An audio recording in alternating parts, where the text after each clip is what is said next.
Hello friends, എല്ലാവർക്കും നമസ്കാരം. നിങ്ങളേവരും കാത്തിരിക്കുന്ന രേവതിയുടെയും ശശിയുടെയും ഇന്നത്തെ വിശേഷത്തിലേക്ക് എല്ലാ കൂട്ടുകാർക്കും സ്വാഗതം. എല്ലാവർക്കും നല്ലൊരു ദിവസം ആശംസിച്ചുകൊണ്ട് തന്നെ വിശേഷത്തിലേക്ക് കിടക്കാം. ഹൈപ്പ് അടിക്കാനും ലൈക്ക് അടിക്കാനും മറക്കരുത്. ഇപ്പൊ തന്നെ ഒരു ലൈക്കും ഹൈപ്പും അടിച്ചിട്ട് നമ്മുടെ വീഡിയോ കാണാൻ വേണ്ടി ശ്രമിക്കണേ. അങ്ങനെ നമ്മുടെ ശ്രുതിയും കൂടി ആ ഒരു ബംഗ്ലാവ് മേടിക്കാൻ പോവുകയാണ്. മേടിച്ചു കേട്ടോ. അങ്ങനെ വീടിന്റെ എല്ലാ എഗ്രിമെന്റും കൈമാറുകയാണ്. അങ്ങോട്ടേക്ക് 30 ലക്ഷം രൂപയും കൊടുത്തു. നമ്മുടെ ബാലചന്ദ്രൻ അല്ലല്ലോ, സോറി, നമ്മുടെ രവീന്ദ്രൻ പറഞ്ഞു, ഒരു കാര്യം ചെയ്യാം, നിങ്ങൾ രണ്ടും കൂടെ കഷ്ടപ്പെട്ട് മേടിക്കുന്ന വീട് നിങ്ങൾ രണ്ടും കൂടെ തന്നെ മേടിച്ചാൽ മതി എന്ന് പറഞ്ഞുകൊണ്ട് ആ എഗ്രിമെന്റ് നമ്മുടെ ശ്രുതി തന്നെയാണ് മേടിച്ചത്. ഒരു ഓൾ ദി ബെസ്റ്റ് ഒക്കെ കൊടുത്തിട്ടുണ്ട്. ആര്? നമ്മുടെ ഓണർ കേട്ടോ, ഡ്യൂപ്ലിക്കേറ്റ് ഓണർ. ചന്ദ്രയ്ക്കാണ് ഭയങ്കര സന്തോഷം എന്ന് പറഞ്ഞിട്ടുണ്ട്. സന്തോഷം കൊണ്ട് വേണമെങ്കിൽ അവിടെ കിടന്ന് തുള്ളിച്ചാടിയേനെ. അപ്പോഴാണ് നമ്മുടെ ഓണർ പറയുന്നത്, അതെ, ബാക്കി പൈസ 6 മാസം കൊണ്ട് തരണം കേട്ടോ, അല്ലെങ്കിൽ പിന്നെ ഇത് എന്റെ വീടാകും. അപ്പോഴത്തേക്കാണെങ്കിൽ ശ്രുതി പറഞ്ഞു, അതിനിപ്പോ എന്താ 6 മാസം കൊണ്ട് കറക്റ്റ് ഞാന് വീടല്ല പൈസ തന്നിരിക്കും, അത് ഉറപ്പുള്ള കാര്യമാ. എന്നാ പിന്നെ ഞങ്ങൾ പോവുകയാണ് കേട്ടോ. ഞങ്ങൾക്ക് ഇന്ന് ഒരു ഫ്ലൈറ്റ് ഉണ്ട്. ആ ഫ്ലൈറ്റിന് ഞങ്ങൾക്ക് വൈകിട്ട് തന്നെ ചെല്ലണം. ഇന്ന് അവിടെ ഒരു ചെറിയ മീറ്റിംഗ് ഉണ്ട്. എന്നാൽ പിന്നെ ഞങ്ങൾ ഇറങ്ങുക. പിന്നെ ഈ വീട് നന്നായിട്ട് നോക്കണം കേട്ടോ. ഈ വീട് നന്നായിട്ട് നോക്കുമെന്ന് ഉറപ്പുള്ളത് കൊണ്ടാണ് സത്യം പറഞ്ഞു കഴിഞ്ഞിട്ടുണ്ടെങ്കിൽ നിങ്ങൾക്ക് തന്നത്. ഇതിപ്പോ നിങ്ങളെ വീടല്ലേ, നിങ്ങൾ നോക്കുന്ന എനിക്കറിയാം. എന്നാ പിന്നെ ശ്രുതി, ഞങ്ങൾ അങ്ങോട്ട് ഇറങ്ങുക കേട്ടോ എന്നൊക്കെ പറയാം. അപ്പം നമ്മുടെ ഓണറിന്റെ ഭാര്യയും എന്നാ പിന്നെ ഞങ്ങൾ ഇറങ്ങുക കേട്ടോ എന്നൊക്കെ പറഞ്ഞ് ഇറങ്ങുകയാണ്. ഭയങ്കര സന്തോഷത്തോടു കൂടി ആ പെട്ടിയിൽ 30 ലക്ഷം ഒക്കെ പിടിച്ചുകൊണ്ട് പോകുന്നുണ്ട്. കാരണം വെറുതെ കിട്ടിയ 30 ലക്ഷം രൂപയല്ലേ കഴിക്കുവോ. ശ്രുതിക്കുവാണെ ഭയങ്കര സന്തോഷം. അയ്യോ, പറയാനുണ്ടോ. ചന്ദ്രയ്ക്ക് അതിലും വലിയ സന്തോഷം. ചന്ദ്രയാണെങ്കിൽ ദേ ഗണപതി എന്ന് പറഞ്ഞ് ഗണപതിയുടെ ഒരു വിഗ്രഹം ഉണ്ടായിരുന്നു അവിടെ. അതേ വിഗ്രഹമല്ല, തടിയും കൊണ്ട് ഉണ്ടാക്കിയ ഒരു വിഗ്രഹം അതേ വന്ന് തൊടുകയാണ്. നല്ല ഗണപതി, ഇതിന് തന്നെ കിട്ടൂല്ലോ ഒരു 10-30 ലക്ഷം രൂപ. ദേ ഗ്രാമഫോൺ, ഇവിടെ എന്തൊക്കെയാ കാണാൻ കിടക്കുന്നത്. അയ്യോ, എന്ത് രസമാ എന്നൊക്കെ പറഞ്ഞ് ഓടി നടന്ന് കാണാം. അപ്പോഴത്തേക്ക് നമ്മുടെ രവീന്ദ്രൻ പറയാ, നീ ഒന്ന് സമാധാനമായിട്ട് ഇരിക്ക്, നിനക്ക് കാണാലോ, ഇതിനിയിപ്പോ നമ്മുടെ മക്കളുടെ വീട് തന്നെയല്ലേ, പിന്നെ എന്താ നീ കിടന്ന് വെപ്രാളപ്പെടുന്നത്, ഓടുന്നത്, പരവേശപ്പെടുന്നത്. കാരണം ഇതൊക്കെ കണ്ടിട്ട് നമ്മുടെ ചന്ദ്രയ്ക്ക് അങ്ങോട്ട് എന്താ പറയുക, ഒന്നും എത്തുന്നില്ല, ഒരു പിടിയും കിട്ടുന്നില്ല. സ്വർഗം കിട്ടിയൊരവസ്ഥയാ. ഈ സമയത്ത് ഓണറും ഭാര്യയും കൂടെ അവിടെ നിന്ന് എങ്ങനെയെങ്കിലും സ്ഥലം വിടുകയാണ് കേട്ടോ. അങ്ങനെ നമ്മുടെ ഓണർ പറയാണ് ഭാര്യയോട്, ആ സ്ത്രീ പ്രസവിച്ച അവനെ മണ്ടനായില്ലെങ്കിൽ അതിശയുള്ളൂ. ആ സ്ത്രീ എന്തൊരു മണ്ടിയാണ്, വെറും മണ്ടി എന്നൊക്കെ പറഞ്ഞിട്ടാണ് കാർ എടുത്ത് തിരിഞ്ഞു പോകുന്നത്. അപ്പോഴത്തേക്കും നമ്മുടെ സച്ചിയുടെ കാർ ഇങ്ങോട്ട് വരികയാണ് കേട്ടോ. ഇവരുടെ കാർ അങ്ങ് ഇറങ്ങുകയും സച്ചിയുടെ കാർ ഇങ്ങോട്ടേക്ക് വരിക. അപ്പോഴത്തേക്കും ഇടയില്ല. അപ്പൊ നമ്മുടെ സച്ചി ഭയങ്കര ഓണടി. എന്നിട്ട് എന്തുവാടാ എന്നിങ്ങനെ ചോദിക്കുക, നീ എവിടെ നോക്കിയാണ് വണ്ടി ഓടിക്കുന്നതെന്ന് ഡ്രൈവറോട് ചോദിച്ച് വഴക്കുണ്ടാക്കുക. അപ്പോഴത്തേക്കും ആണെങ്കിൽ ആ ഡ്രൈവർ, നിന്റെ മുഖത്താ കണ്ണില്ലാത്തത്, നീ അവിടെ നോക്കിയാണ് വണ്ടി ഓടിക്കുന്നത്. അപ്പൊ സച്ചി എന്ത് ചെയ്തു, വണ്ടിക്കകത്തൊന്ന് അങ്ങ് ഇറങ്ങുകയാണ് കേട്ടോ. ദേ ഞാനുണ്ടല്ലോ, ദേ മര്യാദയ്ക്ക് വണ്ടി ഒതുക്കി കിട്ടോ, ഞാൻ മുകളിലേക്ക് വരുന്ന നീ കണ്ടതല്ലേ, എന്താ തന്റെ വണ്ടി താഴെ നിൽക്കത്തില്ലേ, തനിക്ക് താഴെ നിന്നാ പോരായിരുന്നു, എന്റെ വണ്ടി വരുന്ന കണ്ടതല്ലേ എന്ന് പറഞ്ഞ് അങ്ങോട്ടും ഇങ്ങോട്ടും ഭയങ്കര അടി. അവരാണെങ്കിൽ വെപ്രാളത്തിന് പോകാൻ വേണ്ടി ഇരിക്കുകയാണല്ലോ ഓണർ. കാര്യം കള്ളത്തരം കാണിച്ചിട്ട് ഇനിയിപ്പോ കൂടുതൽ സമയം അവിടെ നിന്ന് കഴിഞ്ഞിട്ടുണ്ടെങ്കിൽ പിടിക്കപ്പെട്ട് കഴിഞ്ഞിട്ടുണ്ടെങ്കിൽ ഈ 30 ലക്ഷം പോകും. അപ്പൊ അതുകൊണ്ട് വെപ്രാളത്തിന് പോകാനിരിക്കുകയാണ്. അപ്പൊ ഇവരുടെ ഈ ഒച്ചയും ബഹളവും കേട്ടിട്ട് നമ്മുടെ ശ്രുതിയും അതുപോലെ എല്ലാവരും കൂടെ ഇറങ്ങി വരികയാണ് കേട്ടോ. അപ്പൊ നമ്മുടെ ശ്രുതിയാണെങ്കിൽ ദേ സച്ചി ഓണറോട് വഴക്കുണ്ടാക്കുന്ന, എന്റെ ദൈവമേ, ഒരു വിധത്തിലാ ഒത്തത്. ഇനിയിപ്പോ എന്ത് ചെയ്യും, ഇനിയിപ്പോ ഈ വീട് തരില്ലെന്നെങ്ങാനും പറഞ്ഞാൽ തീർന്നു. അച്ഛ കണ്ടോ അച്ഛ, അവൻ എന്താ അച്ഛ കാണിക്കുന്നത്, അവൻ എന്താ വട്ടാണോ. അപ്പോഴത്തേക്ക് നമ്മുടെ ശ്രീകാന്ത്, എന്റെ പൊന്ന് സച്ചിട്ട്, ഈ സച്ചിട്ടൻ എന്താ ഈ കാണിക്കുന്നതെന്ന് പറഞ്ഞ് അവിടെ നിന്ന് സംസാരിക്കാണ്. അപ്പോഴത്തേക്കും അവിടെ ഒരു അടിയും പിടിയും ബഹളമൊക്കെ ഇങ്ങനെ തുടങ്ങി കേട്ടോ. ഡ്രൈവറും തമ്മിലാട്ടോ. അപ്പോഴത്തേക്കും നമ്മുടെ സച്ചിയാണെങ്കിൽ, അതെ, മര്യാദയ്ക്ക് ഇരുന്നോ, എല്ലാത്തിനും കൂടെ ഞാൻ ഒറ്റ മതി, നീ ഒരു കാര്യം ചെയ്യ്, നീ നിനക്ക് പറ്റുന്ന ആൾക്കാരൊക്കെ വിളിച്ച് കൂട്ട്, ആരുടെ ഭാഗത്താ ശരിയും നമുക്ക് അറിയാം എന്നൊക്കെ ഇങ്ങനെ പറയുന്നുണ്ട്. അപ്പോഴത്തേക്ക് ശ്രുതി ഇവിടെ നിന്നിട്ട്, എടാ സച്ചി മതിയുടെ, എടാ മതിയുടെ, നീ എന്താടാ ഈ കാണിക്കുന്നതെന്ന് പറഞ്ഞുകൊണ്ട് സച്ചി. ഈ സമയത്ത് ഓണർ വന്നിട്ട് പറയാണ്, അത് പിന്നെ ക്ഷമിക്കുക, നിങ്ങൾ തമ്മിൽ തല്ലാതെ, നിങ്ങൾ എന്തിനാ ഡ്രൈവർമാര് തമ്മിൽ തല്ലുന്നത്, ഞങ്ങൾക്ക് അർജന്റ് ആയിട്ട് പോകണം, ഞങ്ങൾക്ക് ദുബായിൽ ഇന്നൊരു മീറ്റിംഗ് ഉണ്ട്, ഞങ്ങൾക്ക് പോകാതിരുന്ന കാര്യങ്ങളൊക്കെ കുളവാകും, നിങ്ങളൊന്ന് ക്ഷമിക്കുക എന്ന് പറഞ്ഞ് ഓണർ അവിടെ അതൊക്കെ രമ്യപ്പെടുത്തുകയാണ്. കാരണം വേറൊന്നുമല്ല, ഓണറിന് അവിടെ നിന്ന് പോകണമല്ലോ, എത്രയും പെട്ടെന്ന് പോണ്ടേ, പോയില്ലെങ്കിൽ പിടിച്ചു കഴിഞ്ഞാൽ തീർന്നില്ലേ.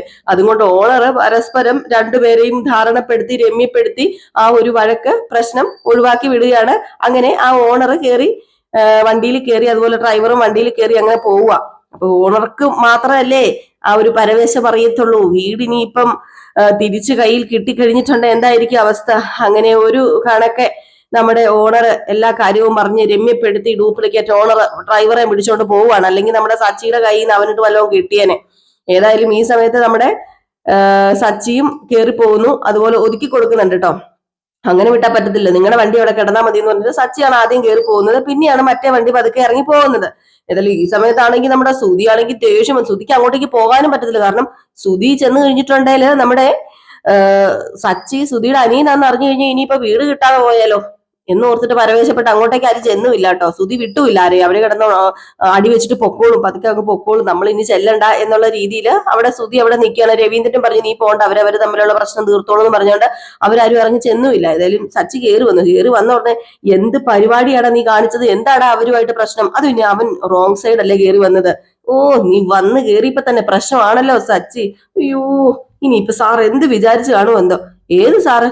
എടാ ഓണർ ആ കാറിൽ ഉണ്ടായിരുന്ന ആളാ ഈ വില്ലയുടെ ഈ ബംഗ്ലാവിന്റെ ഓണർ. ഓണറോ? എന്താ ഓണർ? അയാൾ ഓണറോ? അതേന്നെ, അയാളാ ഓണർ. അദ്ദേഹത്തിന്റെ അടുത്ത് ഞാൻ ഈ വില്ല മേടിച്ചത്. രേവതി, ഇത്രയും വലിയ വില്ല ഉള്ള ആള് ആ ടാക്സിയിൽ എന്തിനാ പോകുന്നത്?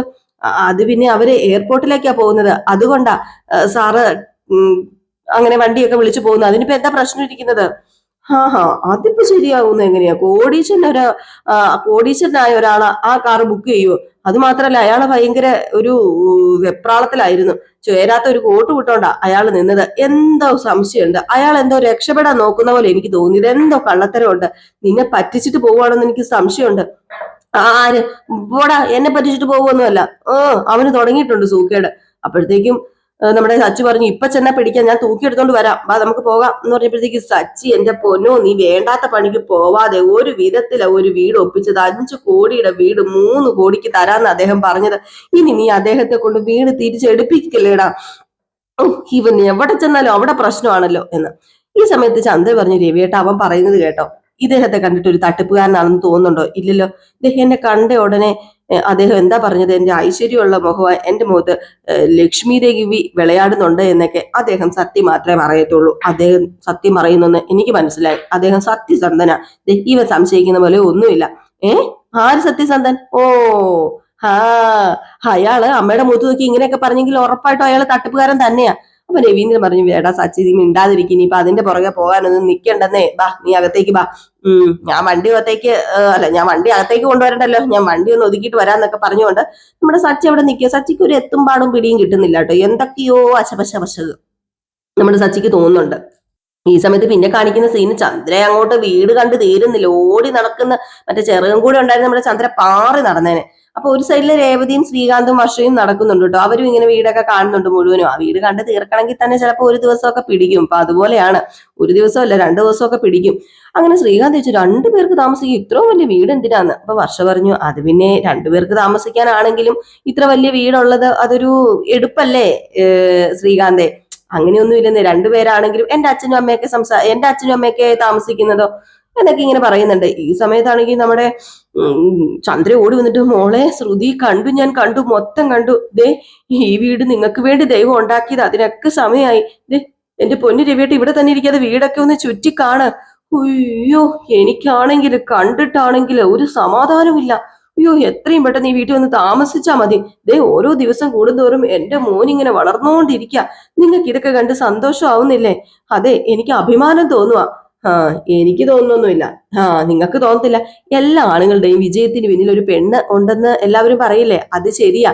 ശ്രുതിയുടെ ജീവിതത്തിൽ ശ്രുതി വന്നതുകൊണ്ടാ ഈ നിലയില് എന്റെ സ്തുതി എത്തിയത്. നല്ല ഭാര്യ കൂടെ ഉണ്ടെങ്കിലേ ഭർത്താക്കന്മാർ എന്ത് നേടും, അവർക്ക് എന്ത് നേടാൻ സാധിക്കും. ഇത് സച്ചിൻ കേൾക്കുന്നുണ്ട് കേട്ടോ. സമയത്ത് നമ്മുടെ ശ്രുതിയാണെങ്കിൽ ഭയങ്കര സന്തോഷത്തോടു കൂടി നിൽക്കുകയാണ് കേട്ടോ ചന്ദ്ര ഇതൊക്കെ പറഞ്ഞപ്പോഴത്തേക്കും. അപ്പൊ നമ്മുടെ സച്ചിൻ വന്നു. ഇതെന്താ വെച്ചാ നമ്മുടെ ദൈവം ടൈലറാണോ ആളെന്ന് മുറിച്ച് മാച്ചായിട്ട് ഉണ്ടാക്കാനായിട്ട്? പിന്നെ അമ്മ പറഞ്ഞു ഒരു കാര്യം കറക്റ്റ് ആണ് കേട്ടോ. എന്ത് കാര്യം?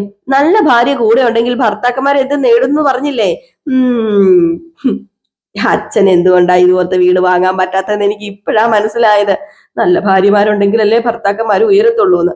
ഇത് കേട്ടതും നമ്മുടെ ചന്ദ്ര പറഞ്ഞു എന്റെ പൊന്നു രവേട്ട ഇവനോട് വായടയ്ക്കാൻ പറഞ്ഞ്, എന്നും ഞാൻ ഇങ്ങനെ നിൽക്കുന്നതാ ഇവന് ഇഷ്ടം. ഞാൻ സന്തോഷത്തോടെ ഇരിക്കുമ്പോ ഇവൻ തുടങ്ങും സൂക്കേട്. ഞാൻ വായടച്ചേ, വാ അച്ഛൻ ഇങ്ങോട്ട് വാ, നമുക്കൊരു ഫോട്ടോ ഒക്കെ എടുക്കാം. നമ്മൾ ഒരുമിച്ച് ഒരു ഫോട്ടോ എടുത്തിട്ട് എത്ര നാളായി, ട്രിപ്പ് പോകുമ്പോഴേ എനിക്ക് ഇടയ്ക്കിടയ്ക്ക് അച്ഛനെ കാണണ്ടേ, ഇങ്ങ് വാ അച്ഛാ ഫോട്ടോ എടുക്കാമെന്ന്. അപ്പോഴത്തേക്ക് നമ്മുടെ ശ്രുതിയോട് ചന്ദ്ര പറയാം, അതേ കണ്ടോ കണ്ടോ അവന്റെ അസൂയ കണ്ടോ, ഇതൊന്നും കണ്ട നീ ടെൻഷൻ ആകണ്ട, ഇതുപോലത്തെ എത്ര എത്ര വീടാ ഇനിയും എന്റെ മോള് വെക്കാനിരിക്കുന്നത്. എന്റെ ശ്രുതിമോന്റെ ഭാഗ്യമാ മോളെ ശ്രുതി നീ, ഓ നീ ഭയങ്കര ഭാഗ്യമാന്നൊക്കെ പറയാം. ഈ ഒരു സമയത്ത് സച്ചിയും രവീന്ദ്രനും ഭയങ്കര ഫോട്ടോ എടുക്കാണ്. ഒരു കൂളിംഗ് ഗ്ലാസ് ഒക്കെ വെച്ചിട്ടാണ് നമ്മുടെ രവീന്ദ്രന്റെ ഫോട്ടോ എടുക്കുന്നത്. എന്റെ അച്ഛാ ഇത് എന്തൊരു ഗ്ലാമറാ, സിനിമാ നടന്മാര് മാറി നിൽക്കത്തില്ലേ. അതെ അതെ, ചന്ദ്രയ്ക്ക് മാത്രമേ എന്നെ കണ്ണുപിടിക്കാത്തേ ഉള്ളൂ, ബാക്കി എല്ലാവർക്കും ഞാൻ സൂപ്പർ തന്നെയാണ്. ഈ സമയത്ത് നമ്മുടെ ശ്രീകാന്തും വർഷയും രേവതിയും കൂടെ വരികയാണ് കേട്ടോ. അപ്പം വർഷയ്ക്കും ഇഷ്ടപ്പെട്ടു കേട്ടോ വീട്. വർഷ പറയാണ്, എന്തൊരു ശാന്തമാ ഇവിടെ, സൂപ്പർ ആയിട്ടുണ്ടല്ലേ, ടൗണിന്റെ ഒരു ഒച്ചപ്പാടും ബഹളവും ഇല്ല, ഒരു ശാന്തമായ ഒരു പ്രദേശമല്ലേ എന്നൊക്കെ. അപ്പോഴത്തേക്ക് നമ്മുടെ സച്ചി ചോദിച്ചു, നിങ്ങൾ വരുന്നുണ്ടോ, നിങ്ങൾ വരുവാണെങ്കിൽ നിങ്ങളുടെ ഫോട്ടോയും കൂടെ എടുക്കാം, നമുക്ക് എല്ലാവർക്കും കൂടെ ഒരു ഫോട്ടോ എടുക്കാം, ബാ ബാ എന്നിങ്ങനെ പറയാം. അങ്ങനെ എല്ലാവരും കൂടെ നിന്ന് നമ്മുടെ സച്ചി ഫോട്ടോ ഒക്കെ എടുക്കാണ് കേട്ടോ. ഈ സമയത്ത് അതിലെ നമ്മുടെ ചന്ദ്ര വന്നപ്പോഴത്തേക്കും അതേ ഒരു പൂള് കണ്ടതു, അയ്യോ എന്റെ ദൈവമേ സ്വിമ്മിംഗ് പൂള്, അയ്യോ അയ്യോ അയ്യോ എന്ന് പറഞ്ഞിട്ട് ഓടി അങ്ങോട്ട് ചെന്ന് ചാടാൻ തുടങ്ങിയപ്പോഴത്തേക്കും, അയ്യോ അമ്മയെ ചാടരുതേ, അതിനകത്ത് വെള്ളമില്ലാതെ കിടക്കുമായിരുന്നു കേട്ടോ പൂള്. അപ്പൊ ചന്ദ്രൻ പറഞ്ഞു, എന്റെ പൊന്നു ചന്ദ്രൻ നീ എന്താ കാണിക്കുന്നത്, അത് പിന്നെ രവിയേട്ടൻ നോക്ക് അതേ പൂള്, അയ്യോ ഇവിടെ താമസം തുടങ്ങിയാലേ ഇവിടെ നിറച്ച് വെള്ളം നിറയ്ക്കണം, എന്നിട്ട് എനിക്ക് നീന്തി തുടിക്കണം, പണ്ട് മുതലേ അമ്മയുടെ ആഗ്രഹമായിരുന്നു ഇതുപോലൊരു സ്വിമ്മിംഗ് പൂളിലൊക്കെ കുളിക്കണം എന്ന്. ഓ അമ്മേ കുളിക്കാമേ, അല്ല നിറയ്ക്കാമേ, വെള്ളം നിറയ്ക്കാം, എന്നിട്ട് നമുക്ക് കുളിക്കും നനയ്ക്കും ഒക്കെ ചെയ്യാന്ന് പറഞ്ഞപ്പോൾ സച്ചി പറഞ്ഞു, പിന്നെ തുണിയലക്കും ഒരു സൈഡിൽ തുണിയലക്കും ഒരു കല്ല് കൊണ്ടിട്ടാ തുണിയലക്കാലോ എന്ന് പറഞ്ഞപ്പോഴത്തേക്കും, ഓ പിന്നെ തുണിയലക്ക ഇവൻ അറിയാമോ പൂള് എന്താണെന്ന്. പക്ഷെ എങ്ങനെയുണ്ട് നോക്കി, സൂപ്പർ അല്ലേ. ഈ വീട് നല്ലതൊക്കെ ആന്റി, പക്ഷെ ഈ ഏരിയയില് ഇതിനേക്കാളും വലിയ വലിയ വീടുകളുണ്ട്. പിന്നെ ഉണ്ടല്ലോ ആലപ്പുഴയിലുള്ള എന്റെ അച്ഛന്റെ ബീച്ച് ഹൗസിന് ഇതിനേക്കാളും വലിയ വലിപ്പമാ ബീച്ച് ഹൗസിന്. ഹൗസ് ബോട്ടും ഉണ്ട് എന്റെ അച്ഛന്. ഹൗസ് ബോട്ടോ എന്ന് പറഞ്ഞാല് വീടിനകത്ത് ബോട്ടാ? അതല്ല ആന്റി, ബോട്ടിനകത്ത് വീട്, അതാണ് ഹൗസ് ബോട്ട്. അതുപോലെ ഉള്ള 5 എണ്ണം എന്റെ അച്ഛനുണ്ട്. 5 എണ്ണം. ഈ കാണുന്ന ഒന്നും അല്ല ആന്റി. ഓരോ വീടുകളും ഓരോ ഹൗസ് ബോട്ടും ഒക്കെ കാണണം, എന്ത് രസമാണെന്ന് അറിയാമോ. അപ്പോഴത്തേക്കും ആണെങ്കിൽ നമ്മുടെ ചന്ദ്ര ചെന്ന് സുധിയോട് പറയാ, ദേ മോനെ സുധി, നീ ഒരു കപ്പൽ മേടിച്ചേ, നീ ഈ വീടിന് മുമ്പിൽ ഇടണം, നമുക്ക് വേണം ഒരു കപ്പല്. അപ്പൊ സുധി വെച്ച്, കപ്പൽ എന്തിനാ? അല്ല നമ്മുടെ വീടിന് മുമ്പിൽ കപ്പൽ കടന്ന കഴിക്കുവോ? വർഷടച്ചൻ ഹൗസ് ബോട്ട് മേടിച്ചില്ലേ, നമുക്ക് കപ്പൽ വേണം, കപ്പല്. എന്നിട്ട് നമുക്ക് അത്യാവശ്യം വരുമ്പം അതേ കയറി പോകാലോ. കപ്പലിൽ കയറി പോകാനോ? അത് കപ്പലൊക്കെ എന്നൊക്കെ പറഞ്ഞപ്പോഴത്തേക്ക് നമ്മുടെ സച്ചി പറഞ്ഞു, ദേ അമ്മയുടെ ആഗ്രഹമല്ലേ, നീ മേടിച്ചു കൊടുക്ക്, ദേ അമ്മയ്ക്ക് കുട്ടികളില്ലാത്ത ഡാൻസ് സ്കൂളിൽ അതേ കയറി അങ്ങ് പോവാലോ എന്ന്. അപ്പോഴത്തേക്ക് നമ്മുടെ സുധി നീ പോടാന്ന് പറഞ്ഞു കേട്ടോ. സത്യത്തിൽ ചന്ദ്രയുടെ പിരിഞ്ഞു കിടക്കുവാണോ എന്ന് അറിയത്തില്ല കേട്ടോ. ആ ഒരു അവസ്ഥയാ ചന്ദ്രയ്ക്കെല്ലാം കണ്ടിട്ട്. ഈ സമയത്ത് നമ്മുടെ രേവതി ചോദിച്ചു, അല്ല കപ്പല് നമുക്ക് കടലിൽ കൂടെ ഒക്കെ അല്ലേ പോകാൻ പറ്റത്തുള്ളൂ, അല്ലാതെ ഇതിലൊക്കെ പോകാൻ പറ്റുമോ സച്ചേട്ടാ? ദേ സുധി മേടിക്കുന്ന കപ്പലിന് 2 ചക്രം ഫിറ്റ് ചെയ്യുകയാണെങ്കിൽ നമുക്ക് അങ്ങോട്ടും ഇങ്ങോട്ടും ഒക്കെ പോകാന്ന്. അപ്പോഴത്തേക്ക് രവീന്ദ്രൻ പറഞ്ഞു, എന്തിനാ ചന്ദ്ര ഇതൊക്കെ കേൾക്കുന്നത്, നാണാവില്ലേ നിനക്ക്? അപ്പൊ വർഷ പറഞ്ഞു, അല്ല ആന്റി ഇതുവരെ കപ്പൽ കണ്ടിട്ടില്ലെന്നാ തോന്നുന്നേ, ആന്റിയുടെ വിചാരം ഓട്ടോ പോലെയാ കപ്പലെന്നാ. ഞാൻ കപ്പലൊക്കെ കണ്ടിട്ടുണ്ട്, നിങ്ങൾ എന്നെ കുറിച്ച് എന്നാ വിചാരിച്ചത്? എന്റെ പൊന്നു ചന്ദ്ര 1-2 ദിവസത്തേനെ ഇവിടെ താമസിച്ച് സന്തോഷിച്ചിട്ട് പോകാനാ വന്നത്. അപ്പോഴത്തേക്ക് അവള് തുടങ്ങിയേക്ക, ഞാനാണോ തുടങ്ങിയത്? അല്ല പിന്നെ ഞാനാണോ ചന്ദ്ര തുടങ്ങിയത്? അപ്പൊ സച്ചി പറഞ്ഞു, എന്റെ പൊന്നച്ച അമ്മ ഓവർ സ്പീഡിലാ പോയിരിക്കുന്നത്, ഇത് മിക്കവാറും അപകടം പറ്റാനുള്ള ചാൻസ് ഉണ്ട് എന്ന് പറഞ്ഞപ്പോഴത്തേക്ക് രവീന്ദ്രൻ പറഞ്ഞു, ഇത് മിക്കവാറും അപകടം പറ്റും, സൂക്ഷിച്ചാ ചന്ദ്രനെ, സൂക്ഷിച്ചാ ദുഃഖിക്കേണ്ട. അപ്പൊ സച്ചി പറഞ്ഞു, ഇതിപ്പോ ഒരു വീട് മേടിച്ചതിന് മൈസൂർ കൊട്ടാരം മേടിച്ച കളിയാണല്ലോ കളിക്കുന്നത്. അപ്പൊ ശ്രുതി പറഞ്ഞു, എനിക്കിത് കൊട്ടാരമാടാ, എനിക്കിത് കൊട്ടാരം തന്നെയാ. അപ്പൊ ശ്രുതി പറഞ്ഞു, ബാ ആന്റി നമുക്ക് പോകാന്ന് പറഞ്ഞു ശ്രുതി ചന്ദ്രയുടെ കൈ പിടിച്ച് ശ്രുതിയുടെ കൈ പിടിച്ചിട്ട് അവരെ അങ്ങ് കൊണ്ടുപോവാണ് കേട്ടോ. ഏതായാലും ഈ സമയത്ത് നമ്മുടെ രവീന്ദ്രൻ, എന്റെ ദൈവമേ ഞാനിത് എന്താ ചെയ്യുന്നത്, എന്തൊരു കഷ്ടമായിതെന്ന് പറഞ്ഞിട്ട് ചന്ദ്രല്ല രവീന്ദ്രൻ അങ്ങ് പോവാണ് കേട്ടോ. അപ്പോഴത്തേക്കും നമ്മുടെ സച്ചി അവിടെ നിന്നപ്പോഴത്തേക്കും രേവതി പറഞ്ഞു, സച്ചേട്ടാ അമ്മയ്ക്ക് ഈ വീട് കണ്ടിട്ട് ഭ്രാന്തായെന്നാ തോന്നുന്നത്. അല്ലേ പിന്നെ ഭ്രാന്ത് ഇല്ലാത്തതുപോലെ, അമ്മയ്ക്ക് അല്ലേലും മുഴു ഭ്രാന്തല്ലേ എന്റെ പൊന്ന് രേവതി എന്ന് സച്ചി. ഏതായാലും ഈ സീനൊക്കെ കഴിഞ്ഞ് പിന്നെ കാണിക്കുന്ന സീൻ എന്ന് പറഞ്ഞാല് നമ്മുടെ സുധിയുടെ വീട്ടിലേക്ക്, കൊട്ടാരത്തിലേക്ക്, ബംഗ്ലാവിലേക്ക് നമ്മുടെ സുധിയുടെ ഒരു സ്വാമിജി ഉണ്ടല്ലോ, ആ സ്വാമിജി കയറി വരികയാണ് കേട്ടോ. അപ്പൊ സ്വാമിജി കയറി വന്നു, എല്ലാവരും സ്വാമിജിനെ കണ്ടോ അതിശയത്തോടു കൂടി നോക്കുക, സ്വാമിജി വരുന്ന ആരും അറിഞ്ഞില്ലല്ലോ. എന്നാൽ ഈ സമയത്ത് സുധി വന്നിട്ട് നമസ്കാരം സ്വാമിജിന്ന്. അപ്പൊ സച്ചി ചോദിക്കുന്നുണ്ട്, അച്ഛാ ഇതാരാ, എനിക്കറിയാൻ പാടില്ല. അപ്പോഴത്തേക്കും നമ്മുടെ സുധിയുടെ കൂട്ടുകാരനുണ്ട്. അപ്പൊ സുധിയുടെ കൂട്ടുകാരൻ പറഞ്ഞു, ദേ ഇദ്ദേഹമാണ് മന്ത്രതന്ത്രിയായ പൂക്കാട വിദ്യാമാവൻ, ദേ ചുട്ട കോഴീനെ പറപ്പിച്ചിട്ടുണ്ട്, മനുഷ്യരുടെ ചോര കുടിച്ച് ഉന്മാദരായി നടന്ന് എത്രയോ യക്ഷികളെ ഇദ്ദേഹം പിടിച്ച് തളച്ചിട്ടുണ്ടെന്ന് അറിയാമോ? അപ്പോഴത്തേക്ക് നമ്മുടെ ശ്രുതി കേട്ടോ കേട്ടോ കേട്ടോ ശ്രുതി കേട്ടോ ഞാൻ കൊണ്ടുവന്നു അതുകൊണ്ടാ. അപ്പം സച്ചു ചോദിച്ചു, അല്ലെ ഇയാളിപ്പോ എന്തിനാ ഇവിടെ വന്നത്? അത് പിന്നെ എടാ സച്ചി, ഈ വീട്ടിൽ പ്രേതബാധ ഉണ്ടോന്ന് നോക്കാൻ വേണ്ടി വന്നതാ. ഓ, പ്രേതബാധ, അപ്പൊ അമ്മേനെ കാണാൻ വേണ്ടി വന്നതല്ലേന്ന്. അപ്പോഴത്തേക്ക് നമ്മുടെ രേവതി പറഞ്ഞു, എന്റെ പൊന്നു സച്ചേട്ടാ ചുമ്മാതെ ഒന്നിരിക്കാന്, സച്ചിനെ കൊണ്ട് തോറ്റു. സച്ചി പണിയാൻ പറ്റിയ സമയത്തെല്ലാം നമ്മുടെ ചന്ദ്രക്കിട്ട് പണിയും. ഏതായാലും സച്ചിയുടെ അല്ല സുധിയുടെ കൂട്ടുകാരൻ പറഞ്ഞു, ഈ വീട്ടിൽ എന്തെങ്കിലും പ്രേതബാധ ഉണ്ടെങ്കിൽ ഇദ്ദേഹത്തിന് അറിയാൻ പറ്റും. പിന്നെ പ്രേതങ്ങൾ ഉണ്ടെങ്കിൽ ഇദ്ദേഹം ഈ വീട്ടിൽ നിന്ന് അവരെ ഒഴിപ്പിക്കും. ഓ, അങ്ങനെ പറ, അപ്പൊ അമ്മേനെ ഒഴിപ്പിക്കാൻ വേണ്ടി വന്നതല്ലേ എന്ന്. ഇത് കേട്ടത് നമ്മുടെ ചന്ദ്രയാണെങ്കിൽ എന്റെ പൊന്നോ, ഇവൻ തുടങ്ങിയിട്ടുണ്ട്, മിണ്ടാതിരിക്കണം, നിന്റെ വായൊന്ന് അടച്ചു വെക്കുവോ. അപ്പോഴത്തേക്കും നമ്മുടെ രവീന്ദ്രനും പറഞ്ഞു, ഒരു കാര്യം ചെയ്യ, എന്റെ പൊന്നു സച്ചി മിണ്ടാതിരിക്കുക, അവൻ എന്തെങ്കിലും കാണിക്കട്ടെ എന്ന്. ഏതായാലും ഈ സമയത്ത് നമ്മുടെ മന്ത്രവാദി ഹാം ഹൂം എന്നൊക്കെ പറഞ്ഞുകൊണ്ട് എന്തൊക്കെയോ കാണിക്കുന്നുണ്ട്. എന്തൊക്കെയോ മന്ത്രം ചൊല്ലിയിട്ട് മന്ത്രവാദി എന്തോ കയ്യിൽ ഈ മറ്റേ പണ്ടത്തെ ഈ തൂക്കുവിളക്ക് പോലത്തെ ഒരു ലാമ്പില്ലേ, ആ സാധനം തൂക്കി പിടിച്ച് ആട്ടി മേളിലേക്കൊക്കെ പോയി ഇറങ്ങി വന്നിട്ട് അവിടെ കുറെ വെള്ളമൊക്കെ കുടയുന്നുണ്ട്. എന്താണോ ഏതാണോ ദൈവം തമ്പുരാന് മാത്രം അറിയാം. എല്ലാവരും ഇത് കണ്ട് നോക്കിയിരിക്കുകയാണ്. നമ്മുടെ ഒരു ശ്രുതി വീടും മേടിച്ചു. ഇപ്പം സത്യം പറഞ്ഞു കഴിഞ്ഞിട്ടുണ്ടെങ്കിൽ മൊത്തം കോപ്രായത്തരം കൊണ്ട് നമ്മുടെ കഥ മുന്നിലേക്ക് പോവുകയാണ്. അപ്പൊ കാത്തിരുന്ന് തന്നെ കാണാം എന്തൊക്കെയാ സംഭവിക്കാൻ പോകുന്നത്. അപ്പൊ എല്ലാവരും കാത്തിരിക്കുക. ഈ ഒരു സീൻ കാണിച്ചിട്ടാട്ടോ ഇന്നത്തെ വിശേഷം അവസാനിക്കുന്നത്.